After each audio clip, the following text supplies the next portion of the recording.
কিন্তু যখন আমি মানুষের সাথে ডিল করতে গিয়ে ইনসাফ এবং সত্যবাদিতা বজায় রাখতে পারবো না, তখন কিন্তু ওই মানুষ ক্ষমা না করলে আল্লাহ ক্ষমা করবেন না। ধরে নিলাম ওই মানুষও ক্ষমা করে দিল, কিন্তু আমি রাষ্ট্রে ইসলাম প্রতিষ্ঠার অযোগ্য হিসেবে বিবেচিত হব, সমাজে ইসলাম প্রতিষ্ঠার অযোগ্য হিসেবে বিবেচিত হব। মুসলিম জাতিকে সার্ভিস দেওয়ার জন্য আল্লাহর সন্তুষ্টির উদ্দেশ্যে সবচেয়ে বেস্ট এবং টপ লেভেলে পৌঁছতে হবে। আপনার ওই পুরোটাই নেকিতে পরিণত হয়ে যাবে ইনশাআল্লাহ। আসসালামু আলাইকুম ওয়া রাহমাতুল্লাহি ওয়া বারাকাতুহু। আপনারা সবাই ভালো আছেন? দীর্ঘক্ষণ থেকে লম্বা লম্বা আলোচনা শুনে কি ক্লান্ত? আস্তে আসলো যে না? জাযাকাল্লাহ খাইর, বারাকাল্লাহ ফিক। আমার যে টপিক দেওয়া আছে রিজিক ও ক্যারিয়ার পরিকল্পনা, রিজিক এবং ক্যারিয়ার পরিকল্পনার উপর সংক্ষিপ্ত অতি অল্প সময়ে গুরুত্বপূর্ণ কিছু পয়েন্ট তুলে ধরার চেষ্টা করব ইনশাআল্লাহ। আসলে ইসলাম, আমরা সবাই একটি মুখস্থ বাক্য জানি যে is a complete code of life, পরিপূর্ণ জীবন বিধান। ফলত এখানে আল্লাহর প্রতি ভরসা বা আল্লাহ সুবহানাহু তাআলার ভয় বা সব কিছু আল্লাহ সুবহানাহু তাআলা দেখবেন, এটির নামে পরিপূর্ণ সন্ন্যাসবাদের কোনো জায়গা নাই। সম্পূর্ণ দুনিয়া বিমুখতার কোনো জায়গা ইসলামে নাই। ততক্ষণ পর্যন্ত দুনিয়া বিমুখ, যতক্ষণ পর্যন্ত সেটি আমার দিনের যে দায়রা বা হাদ সেটি লঙ্ঘন করছে। না হলে আল্লাহ সুবহানাহু তাআলা এই আদেশ দিতেন না যে ফাইদা কদাইতুমুস সালাহ ফান্তাশিরু ফিল আরজ ওয়াবতাগু মিন ফাজলিল্লাহ, যে হে মানুষেরা, হে ঈমানদারেরা, যখন তোমাদের সালাত শেষ হয়ে যায় তখন আল্লাহ সুবহানাহু তাআলা বাকি পুরো সময় সালাতে কাটিয়ে দিবেন, পুরো সময় ইবাদত বন্দিগি করবেন, এমনটা আদেশ দেননি। তিনি বলছেন সালাত শেষ হওয়া মাত্রই তোমরা জমিনে বেরিয়ে যাও এবং জমিনে আল্লাহর নেয়ামত অনুসন্ধান করো। এই কথাটা এতটা গভীর মিনিং রাখে, মানে যেই রিকশাওয়ালা এখন বৃষ্টির মধ্যে কাঞ্চন ব্রিজে দাঁড়িয়ে আছে সিএনজি, আর আরেকজন সিএনজি ড্রাইভার যে বৃষ্টির কারণে বাড়ি থেকে বের হয়নি, তো এই সিএনজি ড্রাইভারের কাছে গিয়ে যে আমি ভাড়া করলাম এবং সে যে 50 টাকা লাভ করলো, এটা হচ্ছে আল্লাহর দয়া। অবতাগু মিন ফাজলিল্লাহ, আল্লাহর দয়া অনুসন্ধান করো। আর আরেকজন যে ঘরে শুয়ে আছে সে আল্লাহর এই দয়াটা অনুসন্ধান করেনি। আরেকটি ঘটনা বললে এটা আপনাদের কাছে একদম পরিষ্কার হয়ে যাবে।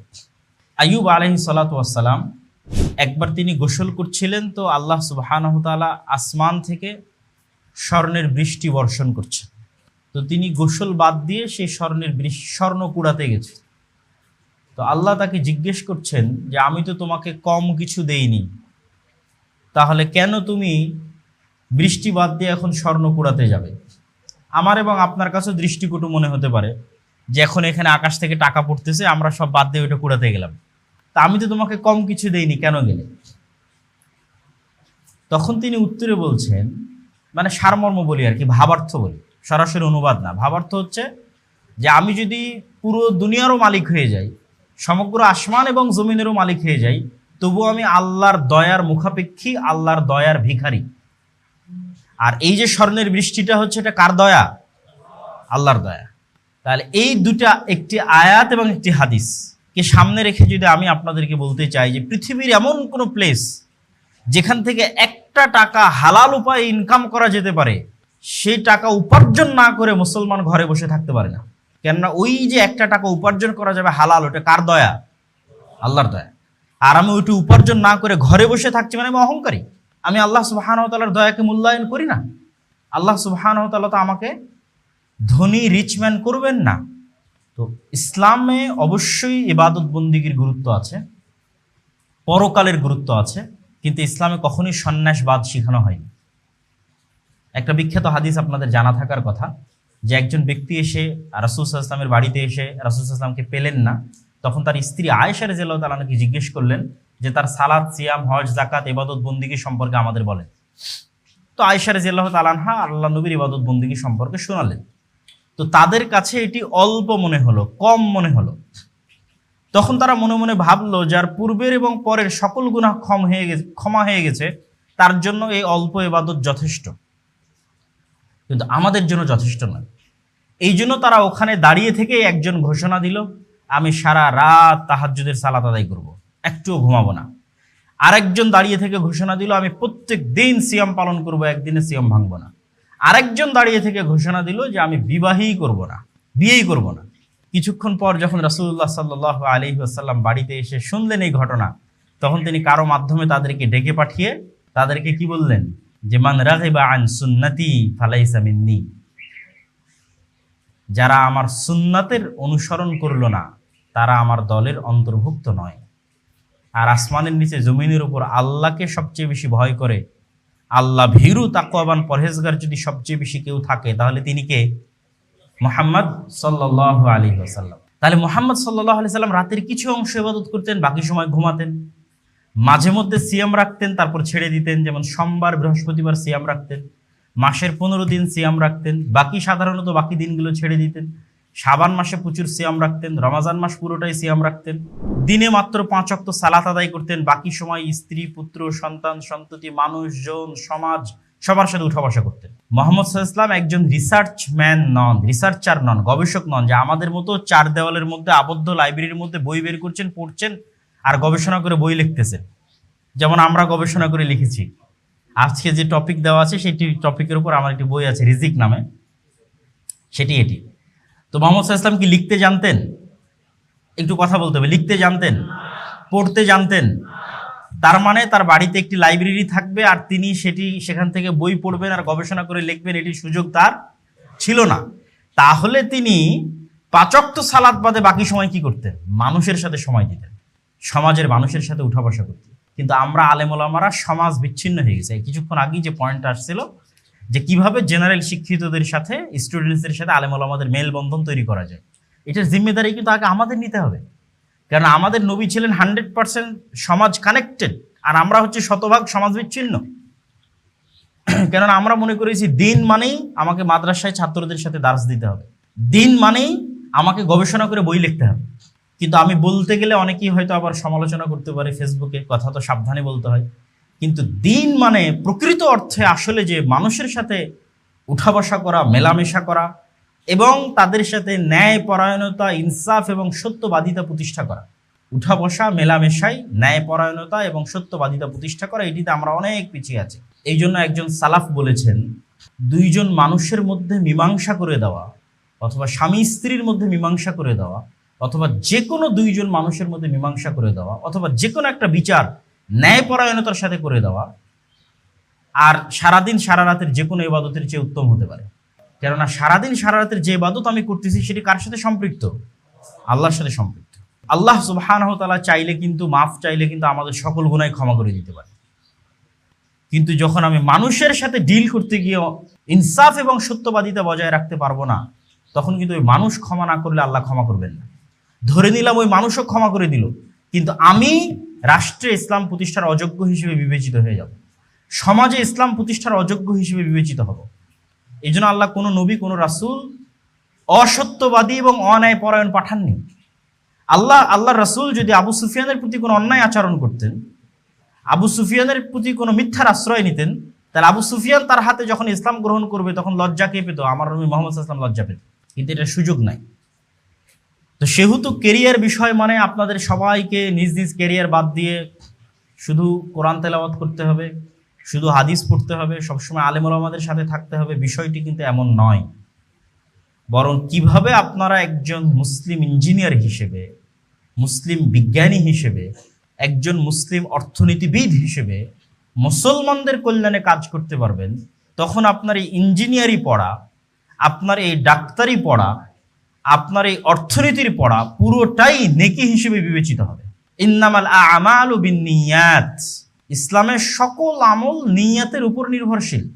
এবং রাসূলুল্লাহ সাল্লাল্লাহু আলাইহি ওয়াসাল্লাম বলেন, আদ-দুনিয়া ওয়া মা ফিহা মালউনা, দুনিয়া এবং তার মধ্যে যা কিছু আছে সবকিছু অভিশপ্ত। আশ্চর্য হাদিস কিন্তু, দুনিয়া এবং দুনিয়ার মধ্যে যা কিছু আছে সবকিছু অভিশপ্ত, তবে জ্ঞান অর্জন, জ্ঞান বিতরণ এবং যা আল্লাহর জন্য করা হয় তা ব্যতীত।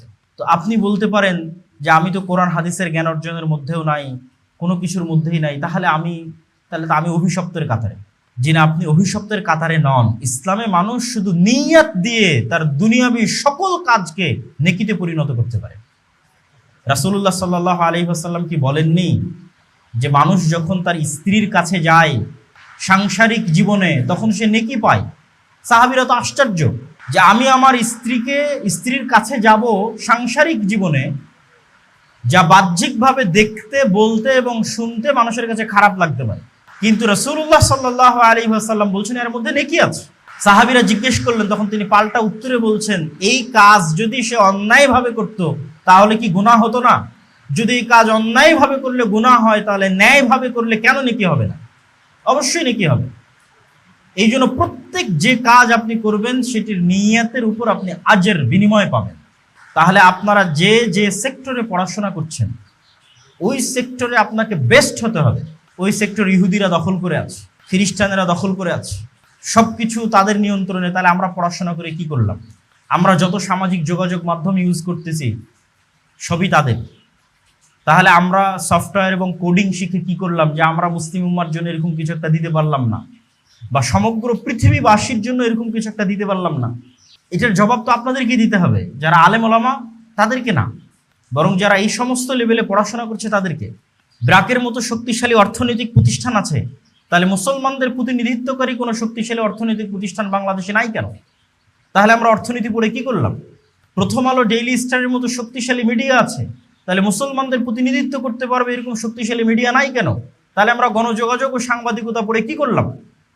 আপনারা প্রত্যেকেই যে যে সেক্টরে আছেন সেই সেক্টরে মুসলিম উম্মাহকে সার্ভিস দেওয়ার জন্য, মুসলিম জাতিকে সার্ভিস দেওয়ার জন্য, আল্লাহর সন্তুষ্টির উদ্দেশ্যে সবচেয়ে বেস্ট এবং টপ লেভেলে পৌঁছতে হবে। আপনার ওই পুরোটাই নেকিতে পরিণত হয়ে যাবে ইনশাআল্লাহ। এই জন্য রাসূলুল্লাহ সাল্লাল্লাহু আলাইহি ওয়াসাল্লামের যুগে সাহাবীরা চেষ্টা করতেন ব্যবসা করতে, এবং তারা ব্যবসায়ী হিসেবে নিজেদেরকে প্রতিষ্ঠিত করেছেন, কোটি কোটি টাকার মালিক হয়েছেন ব্যবসায়ী হিসেবে। আজকেও সৌদি আরবের যে ব্যাংক রাজিহাই আছে, তার প্রতিষ্ঠাতার যদি আপনি জীবনী পড়েন, সাক্ষাৎকার দেখেন, তাহলে সে বলছে যে আমি আরো বেশি টাকা ইনকাম করতে চাই যেন আমি আরো বেশি আল্লাহর রাস্তায় ব্যয় করতে পারি। মাইন্ড সেট আপ দেখেন, একজন আরো বেশি টাকা ইনকাম করতে চায় যেন সে আমোদ ফুর্তি করে শেষ করতে পারে, আর আপনাকে আরো বেশি টাকা ইনকাম করার চেষ্টা করতে হবে যেন আপনি টাকা আরো বেশি কোথায় ব্যয় করতে পারেন? আল্লাহর রাস্তায় ব্যয় করতে পারেন। বাংলাদেশের একজন ব্যবসায়ীর সাথে আমার পরিচয় আছে, উনি বলেন, এবং ওনার কথা আমি চিন্তা ভাবনা করে দেখেছি কোরআন হাদিসের সাথে মিলে, উনি বলেন যে আমি দুনিয়াতে জান্নাত কিনে মৃত্যুবরণ করতে চাই, এই জন্য ব্যবসা করতেছি। উনি চুল পরিমাণ সুদের সাথে সম্পৃক্ত না। তো দুনিয়াতে কেন জান্নাত কিনতে চান? ওই যে কোরআনের আয়াত, ইন্নাল্লাহা আশতারা মিনাল মুমিনিনা আনফুসাহুম ওয়া আমওয়ালাহুম, আল্লাহ সুবহানাহু ওয়া তাআলা মুমিনদের নিকট থেকে তাদের জীবনটা ক্রয় করে নিয়েছেন আর তাদের সম্পদ ক্রয় করে নিয়েছেন। আল্লাহ শুধু দুইটাকে ক্রয় বিক্রয়ের কথা বলেছেন, এটা জান নফস আর একটা হচ্ছে সম্পদ।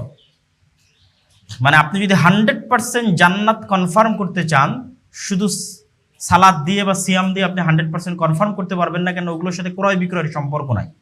সালাত আমার মিস হয়, অস্বাভাবিক কিছু না।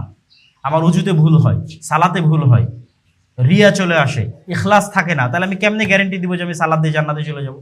তাহলে শুধু দুইটা দিয়ে আপনি গ্যারেন্টি পাবেন জান্নাতে যাওয়ার। এক, এই লাইফটা আল্লাহর রাস্তায় ব্যয় করেন, আল্লাহর রাস্তায় দিয়ে দিবেন, তথা জিহাদ করলেন, শহীদ হয়ে গেলেন। আর আরেকটা কি, অর্থ উপার্জন করলেন, আল্লাহর রাস্তায় ব্যয় করলেন, জান্নাত আপনি কিনতে পারবেন ইনশাআল্লাহ দুনিয়াতে জীবদ্দশাতে। তাহলে ইসলামকে আমরা কখনোই যদি সম্পূর্ণরূপে দুনিয়া বিমুখ, ঘর কোনো এবং আল্লাহর উপর ভরসা করে রিজিক উপার্জন করব না, এই ভরসায় ঘরে বসে থাকবো, এরকম দিন নয়।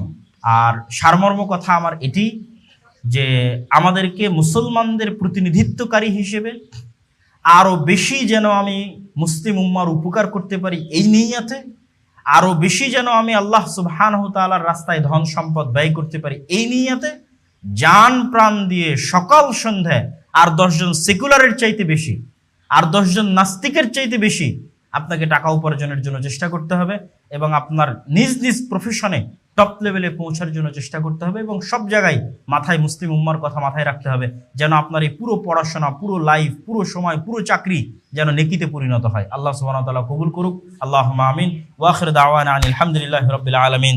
আসসালামু আলাইকুম ওয়া রাহমাতুল্লাহি ওয়া বারাকাতুহু।